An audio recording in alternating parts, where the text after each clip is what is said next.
Assalamualaikum everyone, it's me Mohammad Umar here and welcome to all of you in my YouTube channel English with Umar. Hope you all are doing well.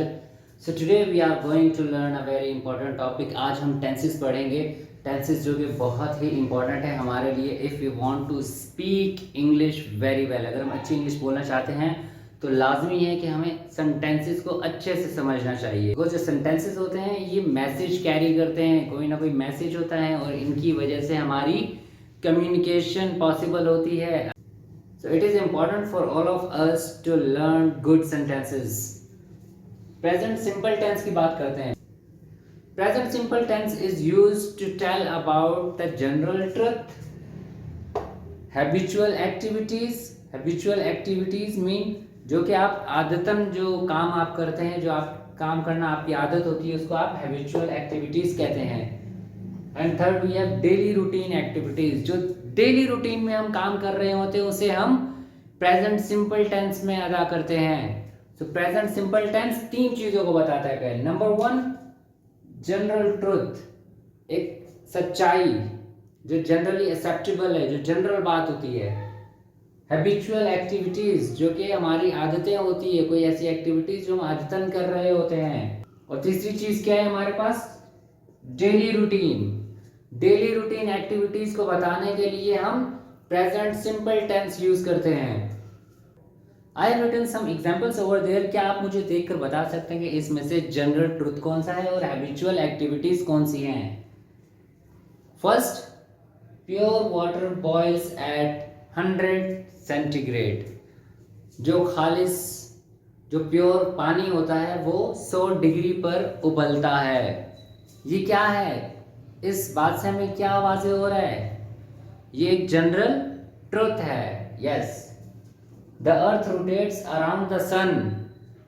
जो जमीन है वो सूरज के गिर्द घूमती है, चक्कर लगाती है। ये क्या है?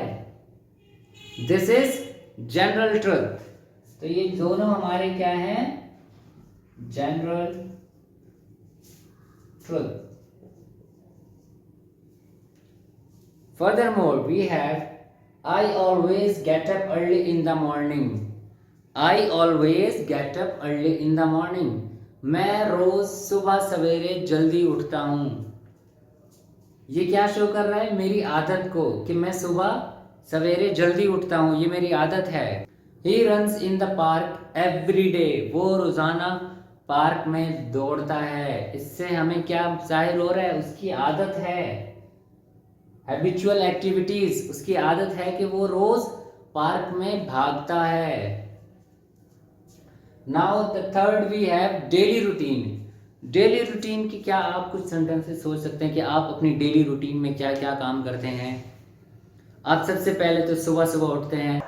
आई wake up early in the morning, I go to school या आई गो टू यूनिवर्सिटी। ये क्या है? डेली रूटीन की एक्टिविटीज है मेरी। आई टेक लंच, मैं रोज़ाना खाना खाता हूँ। ये क्या है? ये भी एक मेरी डेली रूटीन में शामिल है। I study on daily basis. ये क्या है? ये सब हमारी डेली रूटीन को शो कर रहे हैं। मैं रोज़ इंग्लिश की क्लास लेता हूँ।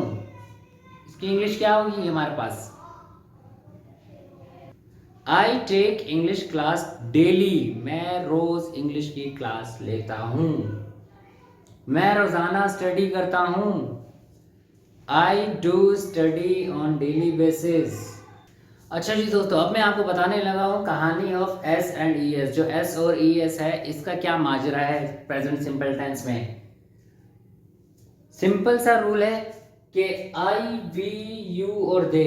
क्या कहा मैंने? आई, वी, यू, दे। इन चार अल्फाज के साथ ना हमने एस लगाना है ना ही ई एस लगाना है।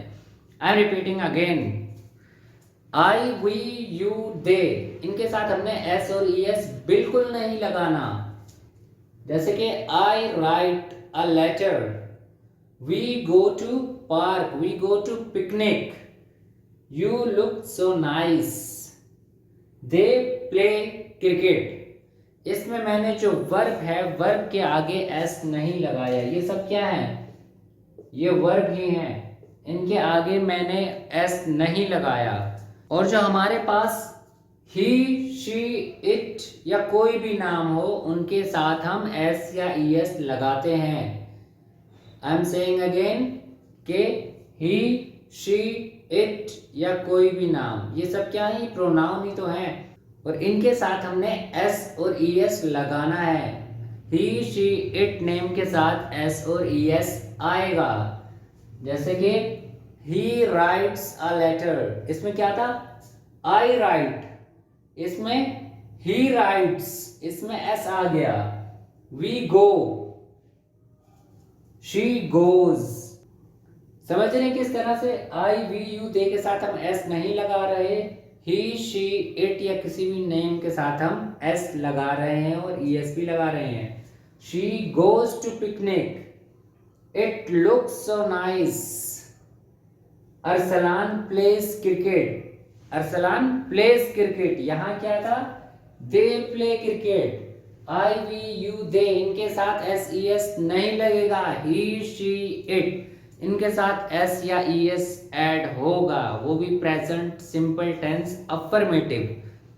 एस और ई एस कहाँ ऐड होगा, प्रेजेंट सिंपल टेंस में, अफर्मेटिव सेंटेंस में। हमारे पास कितने सेंटेंस होते हैं, 3 सेंटेंस होते हैं, 3 टाइप्स होते हैं। पहली टाइप क्या है, पॉजिटिव सेंटेंस, अफर्मेटिव सेंटेंस भी कहते हैं। दूसरा क्या है, नेगेटिव सेंटेंस, जिसमें हम नॉट ऐड करते हैं। और तीसरी क्या है हमारे पास, जिसमें हम क्वेश्चन मार्क ऐड करते हैं, जिसमें हम कोई क्वेश्चन करते हैं, उसे क्या कहते हैं, इंट्रोगेटिव सेंटेंस। तो जो पॉजिटिव सेंटेंस है इसमें हम एस और ई एस लगाते हैं। अंडरस्टैंड। अच्छा तो दोस्तों कहानी को अब ज़रा और आगे बढ़ाते हैं, क्योंकि अब हम टेंसेस पढ़ ही रहे हैं तो अच्छे तरीके से हम कंप्लीट पढ़ लें, ताकि कोई भी कंफ्यूजन ना रहे। एक ही बारी सेंटेंसेस को पढ़ें और जान छुड़ा दें सारी ज़िंदगी के लिए, वरना ये सारी ज़िंदगी आपके लिए बोझ बनकर रहेंगे। सो इट इज़ बेटर कि आप अभी अभी सीख लें और जान छुड़ा दें इन तमाम टेंसेस से। तो अब next I am going to tell you कि जो हेल्पिंग वर्ब्स होते हैं, प्रेजेंट सिंपल के हेल्पिंग वर्ब कितने हमारे पास, 2 हैं, डू एंड डज। डू को हम किन के साथ इस्तेमाल करते हैं, आई वी यू दे, ये फर्स्ट कैटेगरी है, आई वी यू दे। इस कैटेगरी के साथ हम, इन प्रोनाउंस के साथ हम डू लगाएंगे। और डू हम कहाँ लगाते हैं सेंटेंस में, जब भी नेगेटिव या इंट्रोगेटिव सेंटेंस होता है, इनकारिया या सवालिया जो जुमला होता है उसमें हम हेल्पिंग वर्ब यूज करते हैं।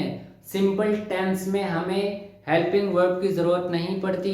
जैसे कि मैंने प्रीवियस जो सेंटेंसेस बनाए थे, आई प्ले क्रिकेट, इसमें कहीं भी हेल्पिंग वर्ब नहीं आ रहा, कहीं भी डू यूज़ नहीं हो रहा। तो नेगेटिव और इंट्रोगेटिव में हमें हमेशा हेल्पिंग वर्ब्स की ज़रूरत होती है। आई वी यू और दे के साथ हम हमेशा डू लगाएंगे, और ही शी इट या किसी भी नाम के साथ हम डज लगाएंगे। अब इस बात को हम सेंटेंसेस के जरिए समझते हैं। अफर्मेटिव सेंटेंस जो कि पॉजिटिव सेंटेंस होते हैं, सिंपल सेंटेंस होते हैं, इसमें हम एस या ईएस का इजाफा नहीं करते आई वी यू दे के साथ। अब जहां आई वी यू दे होगा उसके साथ हमने सिंपल सेंटेंस में एस ईएस नहीं लगाना। You speak good English, speaks क्यों नहीं लिखा मैंने, क्योंकि यहां पर यू है। यू जो कैटेगरी है आई वी यू दे, इनके साथ हम सिंपल में एस एस नहीं लगाते, इसीलिए मैंने हटा दिया। You speak good English. अब इसी को अगर नेगेटिव में चेंज किया जाए, you do not speak good English, इसमें क्या आ गया, डू यूज हो गया हमारे पास हेल्पिंग वर्ब। मैंने कहा था हम आई वी यू और दे के साथ हम डू लगाते हैं। अब यहां पर हमारे साथ यू आ गया, तो यू के साथ हमने नेगेटिव में क्या किया, हमने उसके साथ हमने डू यूज किया। हमने यही कहा था कि हम S E S I we you दे के साथ सिंपल सेंटेंस में यूज नहीं करते, और मैंने नहीं किया यहां पर। अब यहां पर देखें, you do not speak English, इसमें देखें ये नेगेटिव सेंटेंस है, इसलिए हमने इसमें हेल्पिंग वर्ब यूज किया। मैंने बताया था ना कि नेगेटिव और इंट्रोगेटिव में हम हेल्पिंग वर्ब यूज करते हैं। You do not speak English. Third क्या है हमारे पास, इसी का अगर इंट्रोगेटिव बनाएंगे तो डू यू स्पीक इंग्लिश, जो हेल्पिंग वर्ब है उसे हम पहले लगा लेते हैं, do you speak English. You speak English? You do not speak English? Do you speak English? Understand? अब सेकंड सेंटेंस देखते हैं अपना. She cooks delicious food. जो ही, शी, इट या नेम होता है उनके साथ हम डज लगाते हैं नेगेटिव और इंट्रोगेटिव में. इस बात को हमेशा याद रखना कि हेल्पिंग वर्ब जो है वो हमेशा नेगेटिव और इंट्रोगेटिव में यूज होता है. अब ये सिंपल सेंटेंस था, इसमें मैंने डज यूज नहीं किया. She कुक्स delicious food. Simple sentence में हम एस ई एस ऐड करते हैं बस. शी कुक्स डिलीशियस फूड, एस का इजाफा किया. एक और चीज याद रखें, इसके लिए एक अच्छी ट्रिक है कि जहां पर डज नहीं होता वहां पर एस या ई एस लगता है. डज को आप एक धमाके की तरह समझे. अब जहां पर डज आ जाता है मतलब कि धमाका हो गया और उसने इस एस को उड़ा दिया. अंडरस्टैंड? कि अगर डज नहीं होगा तो एस या ई एस होगा, अगर डज आ गया तो एस या ई एस नहीं होगा. इसे देखते हैं अब नेगेटिव में. She does not cook delicious food. जो मैंने बात कही थी सच हुई. डज आ गया तो यहां पर एस नहीं रहा हमारे पास. She does not cook delicious food. Does she cook delicious food. Helping verb पहले आ गया, डज मौजूद है इसलिए हमने कुक डिलीशियस फूड. कुक्स नहीं लगाया, हमने कुक लिखा. अंडरस्टैंड दिस कॉन्सेप्ट कि डज होगा तो एस या ई एस नहीं लगेगा, अगर डज नहीं होगा तो हम सिंपल सेंटेंस में एस या ई एस लगाएंगे. I hope you understand this lecture and please do like, subscribe and share my channel and keep watching me. Allah Hafiz, take care.